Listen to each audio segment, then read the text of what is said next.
crap, and I literally just kind of ruined it for myself. Oh, here we go. So...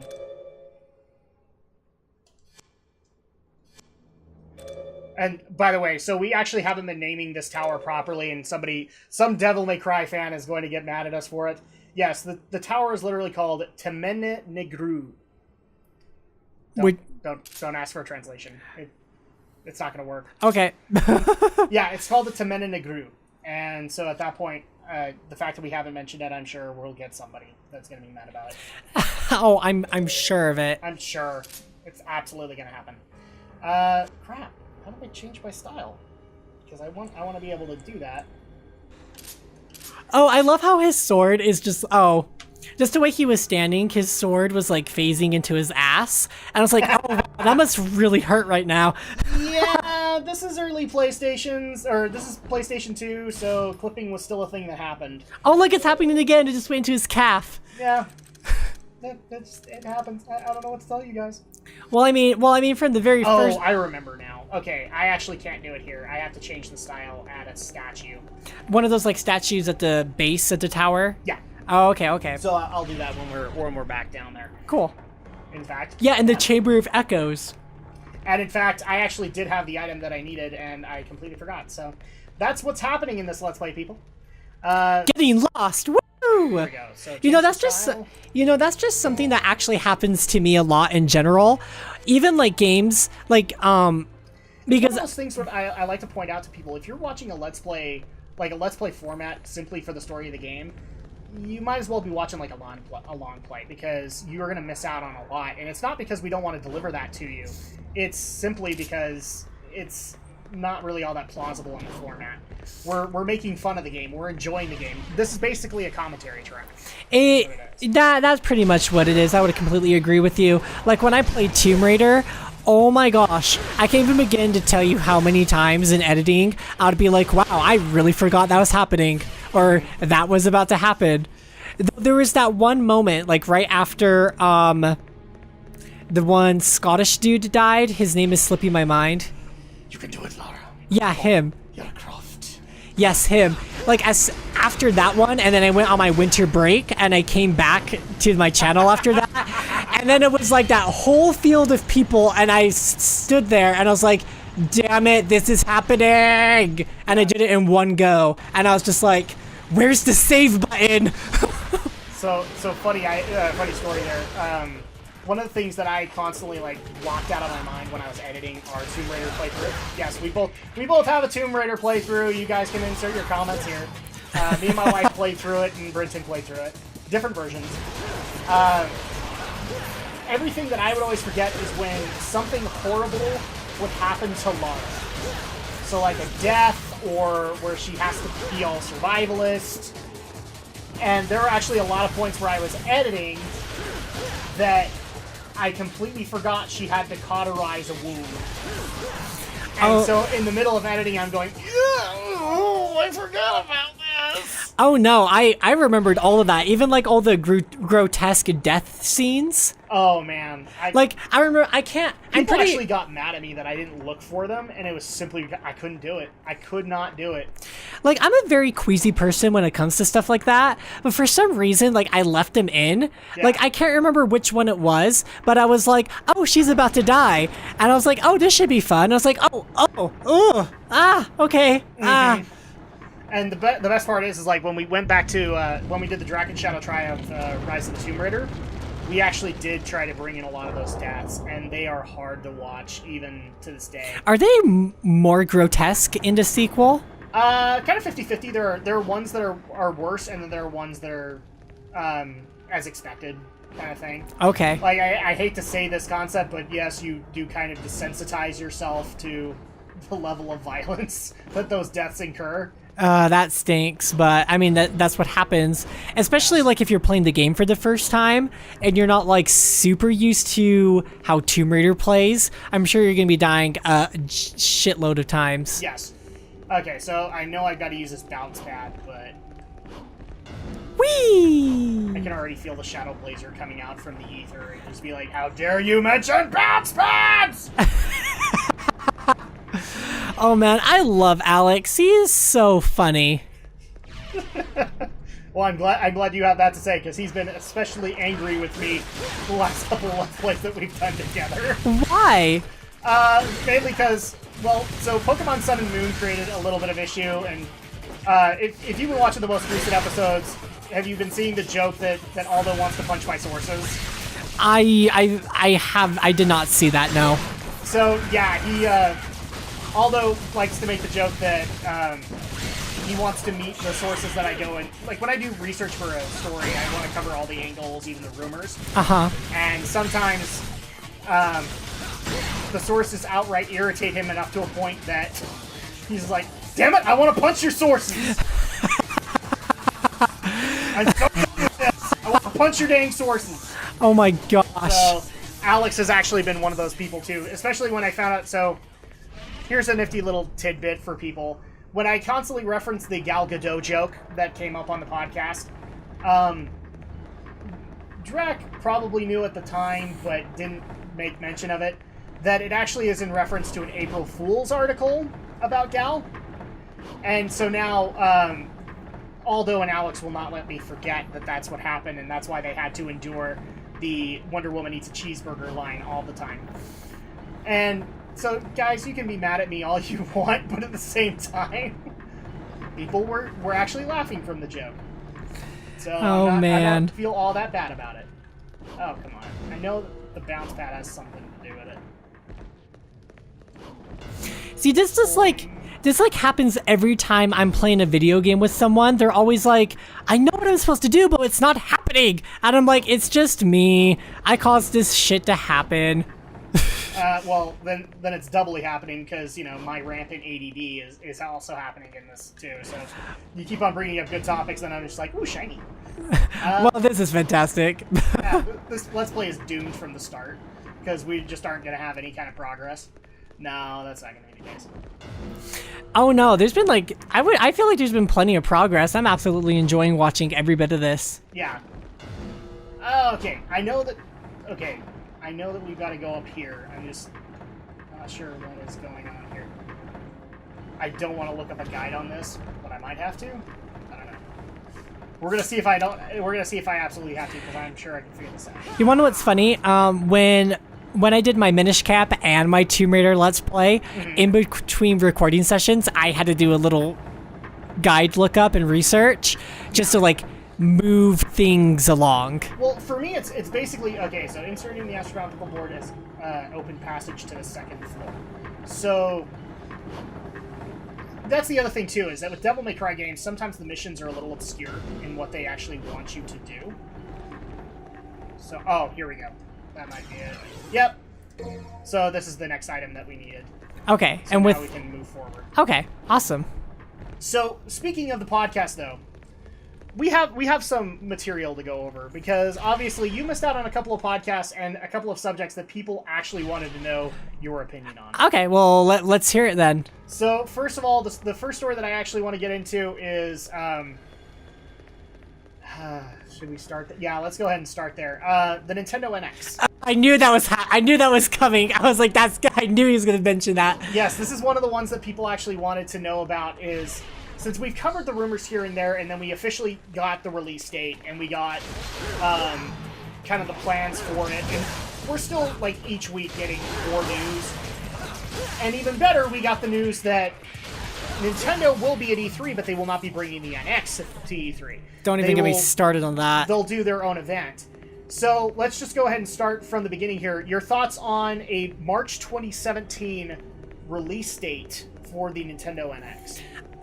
It was comforting. I know that's a weird choice of word, but the thing is, it's nice to know that I don't have to save up money and race for pre-orders for, like, a holiday console release, but instead I can kind of, like, prepare myself financially.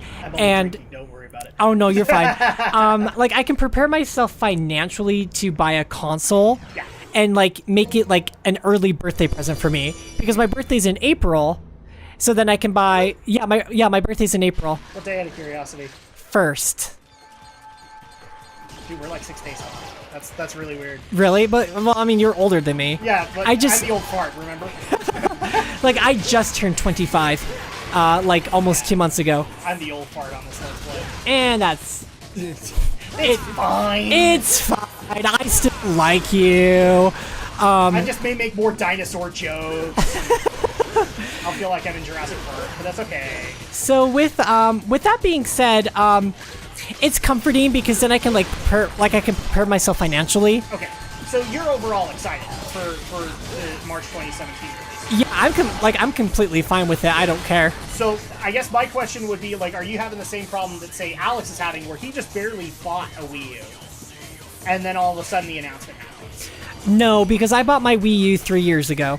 So you're not having any level of buyer's remorse or anything? Oh no, not at all. I bought my Wii U specifically for Wind Waker HD.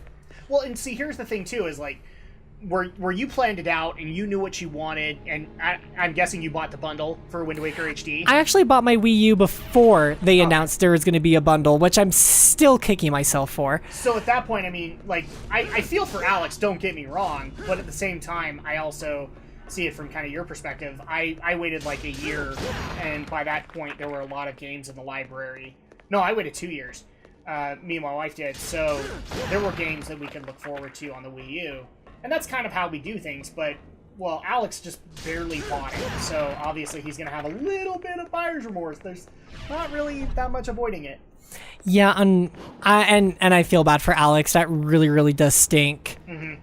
So the other thing that I want to bring up here is obviously we still know nothing about this console. No, we don't. We know diddly nothing. We know, like, all the promises that Nintendo's making, and I don't know if you've noticed, but Nintendo's president, the new president, has been coming out and making a lot of statements in regards to it. Many statements. And nothing against that. It's fine.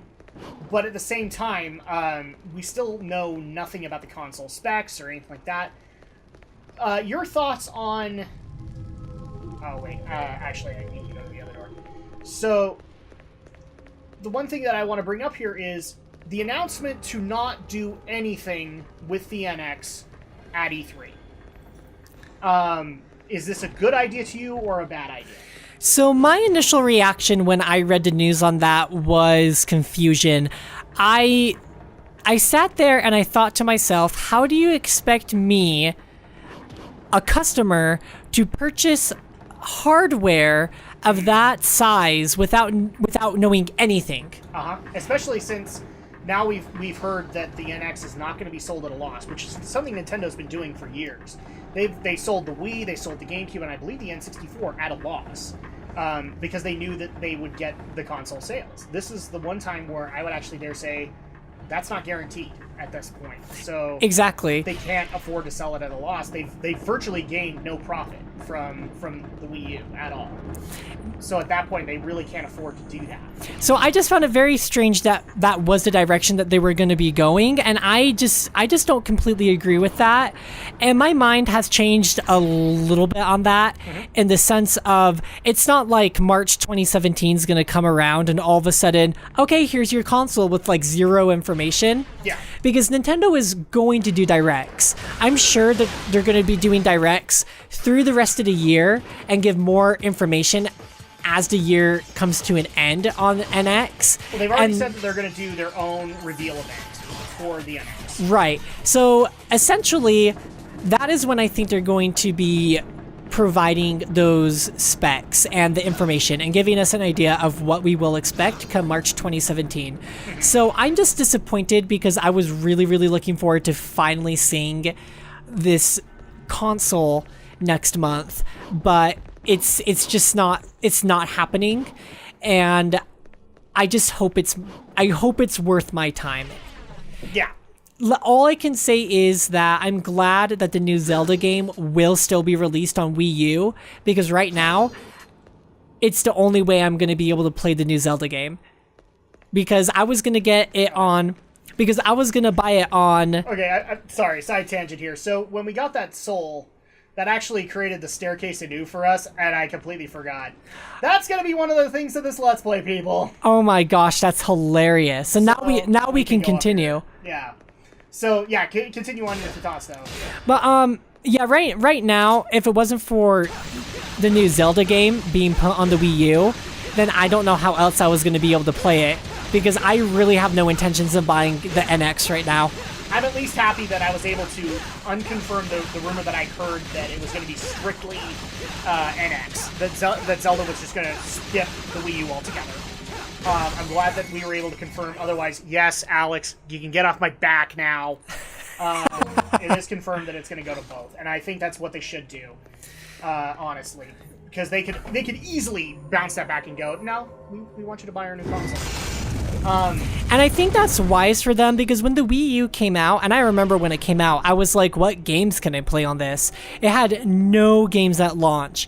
And I think having a strong title like The Legend of Zelda, whatever it's called, I think that's a smart idea. So I'm sad and frustrated that Zelda's getting delayed again, but I feel that's the smarter way to go in terms of a release game at launch. See, at this point, I kind of agree and disagree with you.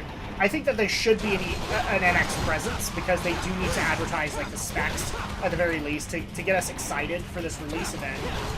If anything, let us see the freaking controller. Because they did that with the Wii. They released the controller who knows how many months before they showed off the console. The console, yeah. So at that point, do that. The one thing I don't agree with, and this is kind of leading into the next question, is so we've officially heard that the E3 Nintendo Direct is going to be Zelda-centric. Quote, Zelda-centric. It's going to be going into The Legend of Zelda and kind of justifying why we're waiting on this and why it's coming out in 2017. And I actually still think that's a bad move for Nintendo, because it's basically going to be them apologizing for the fact that The Legend of Zelda isn't out yet. I completely agree with that. I really don't want to wait any longer for this game. No. At all. I'm exhausted of waiting for it, because the thing is, the Wii U is a real thing. Nintendo, just give it to us. On top of that, they have games coming out this year for the Wii U, for the 3DS. And so at that point, to not advertise them makes no sense. They should just release a new Zelda game on Wii U sometime later this year, and then have their NX title in 2017 when the console comes out. I don't see why the Wii U version needs to be delayed into March 2017. I am so frustrated and annoyed by that, because I do not want to wait anymore. Yeah, according to what I've actually been able to read on it, Onuma-san has actually said that the game won't be ready until that point, because he wants to have every little bit of polish. But again, that's one of those things where I think he's worrying way too much. This is basically passing the torch. This is Miyamoto passing this over to Onuma. And so at that point, I think he's being a little too restrictive with himself. I think he could probably put it out by now and add stuff later. I think so too. Because Onuma's done a good job in Zelda games that he's been in charge of. In fact, Minish Cap, I think, he was in charge of it. Yes, and I liked Minish Cap in the end. I mean, there were definitely some frustrating mechanics from it. I mean, yes, I did play it off the Wii U Virtual Console, but I still really enjoyed Minish Cap in the end. And it was just nice to continue the story from Skyward Sword, because according to the official Zelda timeline, it's the events after Skyward Sword. And I've played Skyward Sword, so it was nice to know essentially what has happened since they've established the Kingdom of Hyrule on the surface. Yeah. And it was cool to see those elements from Skyward Sword in the Minish Cap, even though it wasn't intentional, you know what I mean? Yeah, exactly. Sorry, I'm just a little focused on this boss at the moment, because it's a dual boss. Oh, yeah. You're doing a great job, though. I mean, you already took out one, so that was pretty... Yeah, but then somebody will actually complain, well, it's on easy mode. I'm sorry, cinematic mode? I played Bayonetta on easy mode. I started doing it normal, and then I switched over, halfway through a video, and I was like, yeah, I'm done playing. But at the same time, it's I appreciate the story of the game, so I usually will play on easy mode at first, just to go through the story. And then depending on whether or not the game has lasting appeal for me, I'll pick it up on a harder difficulty. Oh, Chris, I forgot that you did this. And I'm about to die. There we go. Yeah, I was gonna say, don't you have some sort of healing item? Yeah, there you go. I actually should have been spending my red orbs on healing items, but I am not, so. When I was playing Bayonetta, I could not figure out for the life of me of how to use items. And then in Bayonetta 2, they made it so much more simpler. And I was like, thank you, Nintendo. Yeah, no, it's one of those things that I love that Platinum has learned to not make things complicated. But anyway, going back to speaking of Nintendo, going back to what we were discussing before, I've just been very disappointed by Nintendo this year. I'm like, this is the first time in a long time where I'm not excited for their E3 presentation. Yeah. I'm not.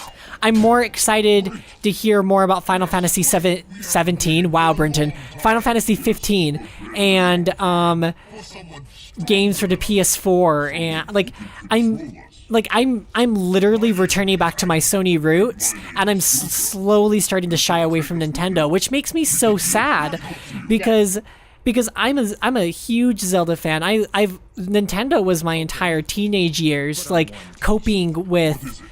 Let me cut you off really quick because we're actually going to get a new weapon. Oh, okay. Oh yeah, we fought a boss. Yeah, so there are 2 talking swords. He said, "Fine, I'll take you. One rule: no talking." So now we actually have these swords, Agni and Rudra. So they are basically fire and ice weapons. Oh, I love that. It's one of those things I really love is the glory stances with these weapons. No talking. You tell him, girl. Good. All right, there we go. It's one of those times where I just love. It's like get it, got it, good. Yeah, blades with serrated edges that hurl forth fire and tornado-like gusts. Love it. And actually, Agni and Rudra is one of my favorite weapons of the game because I love me some dual wielding. Except the downside is that I have to go to a statue to put it on as a default. Oh, that's annoying. So that actually clears the mission.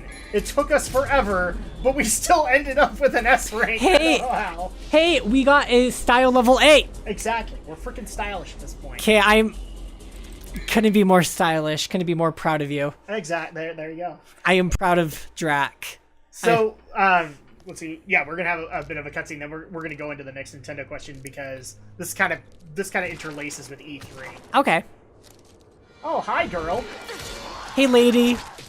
Hey, girlfriend. But not that kind of girlfriend, because I'm not into you like that.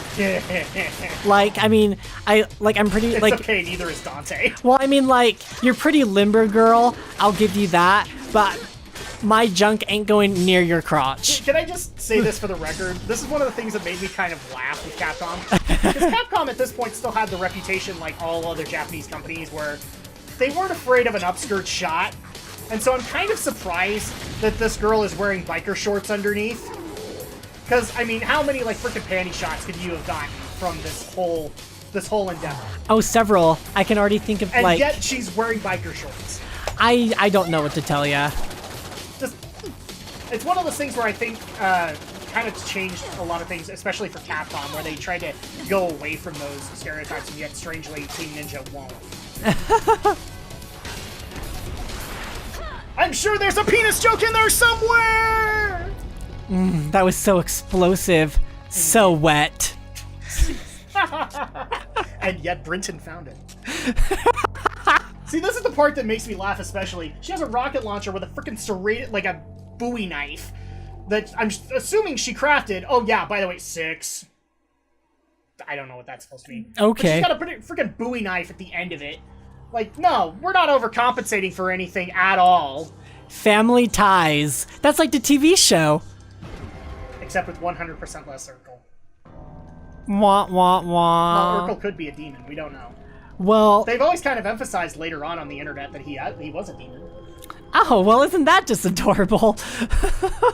Well, I mean, technically there is a Family Matters episode where he was a demon in a puppet. That's creepy. You haven't seen that Halloween episode? No. Where he has, like, a ventriloquist doll, and it goes all Child's Play. Oh, no. I do know what you're talking about. Yeah. Creepy. And it was so weird. Like, as a kid, I almost sat there and went, is my mom in the room? Is she going to prevent me from watching this? Just, no. That's disturbing. Okay, so we're actually going to get, let's see, yes. We're going to get 2 of these, and then... There we go. So now we have some healing items to Okay, work with. cool. Didn't you want to switch to your... Oh, yes. I want to bring out Agni and Rudra. Yeah, I was gonna say we should probably do that now before we progress any further. So